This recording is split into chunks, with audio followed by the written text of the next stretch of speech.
Allow me to read, Your Honors, my affidavit. I, Police Colonel Hector U. Grijaldo, third level officer,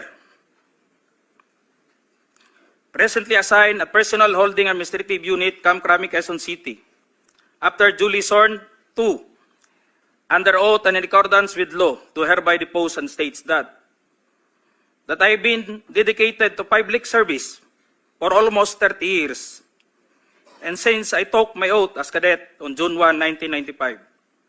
On October 16, 2024, I was again invited as a resource person in the 9th Joint Public Hearing of Committees on Dangerous Drug, Public Order, Safety and Human Rights, and Public Accounts of the House of Representatives scheduled on October 22, 2024 at 9:30 a.m. I, together with other invited PNP personnel, attended the joint hearing in the House of Representatives. After I answered questions related to extrajudicial killings and the reward system, I was approached by a security personnel while I was seated in one of the witnesses during the hearing. The said person told me that I was summoned by Congressman Dan Fernandez. I went out of the room with the security personnel. When we were outside, he told me to go to the left corridor and proceed straight to the end room.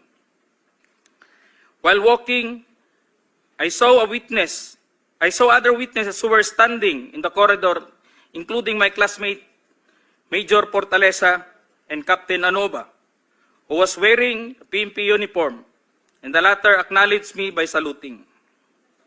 When I entered the room, I saw two lawyers of Police Colonel Garma standing inside the room.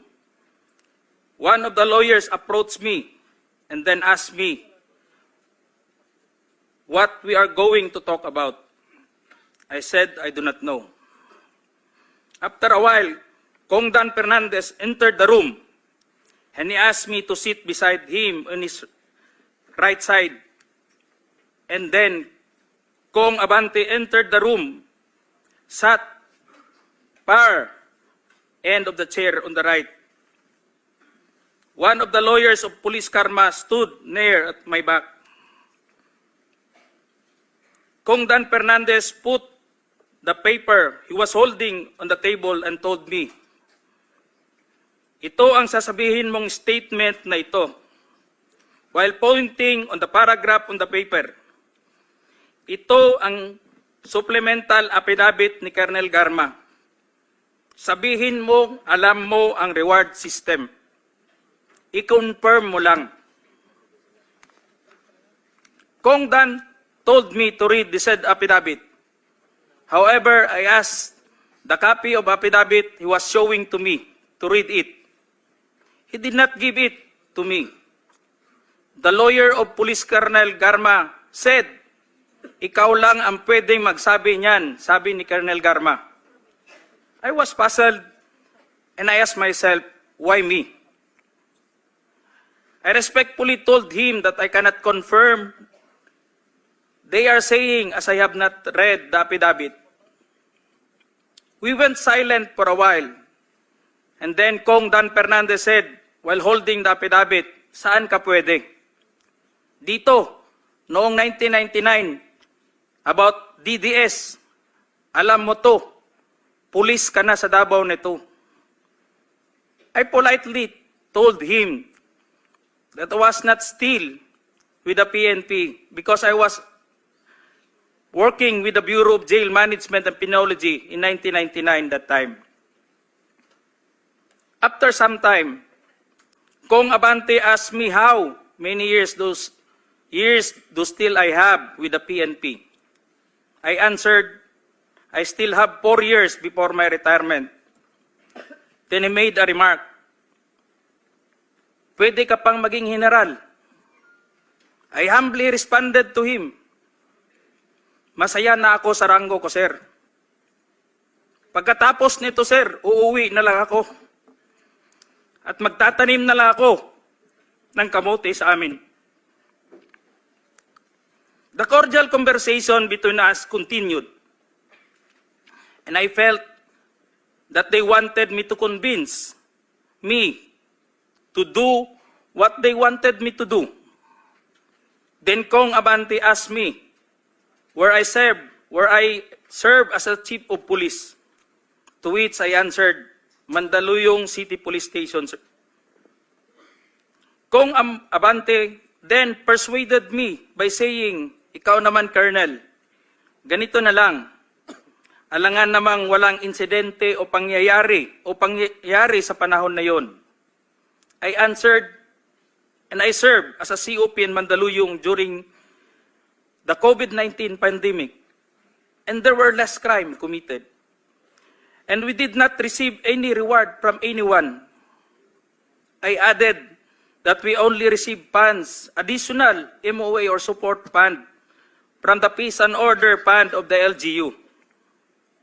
I then respectfully told Kong Dan Fernandez that anybody can debunk my statement if I confirm the testimony of Colonel Garma about the DDS in 1999, since I was not a member of PNP at the time. And I have no personal knowledge as to the reward system.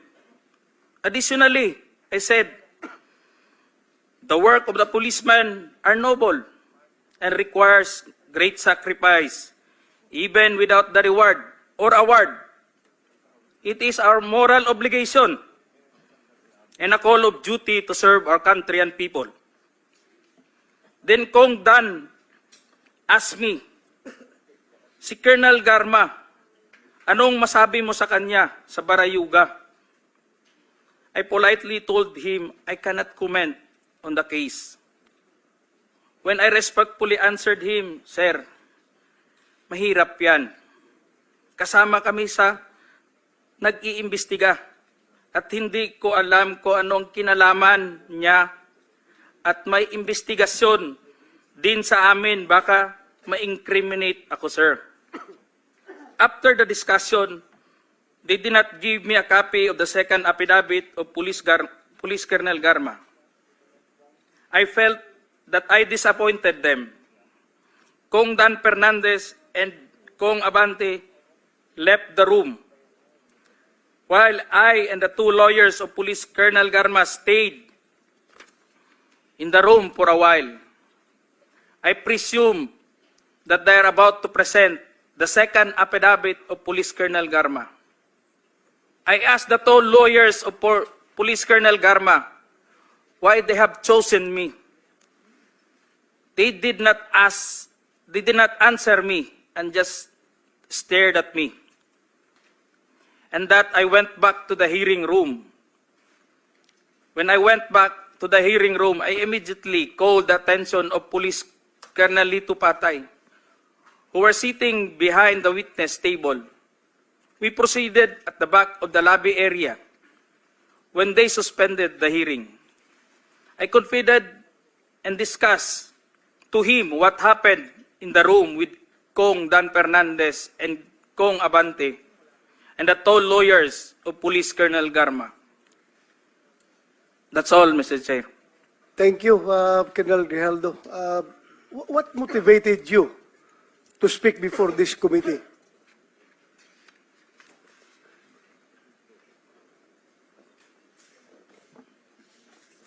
The time, Your Honor, I was insulted and it is very offensive. And I think it is inappropriate for anyone to act like that.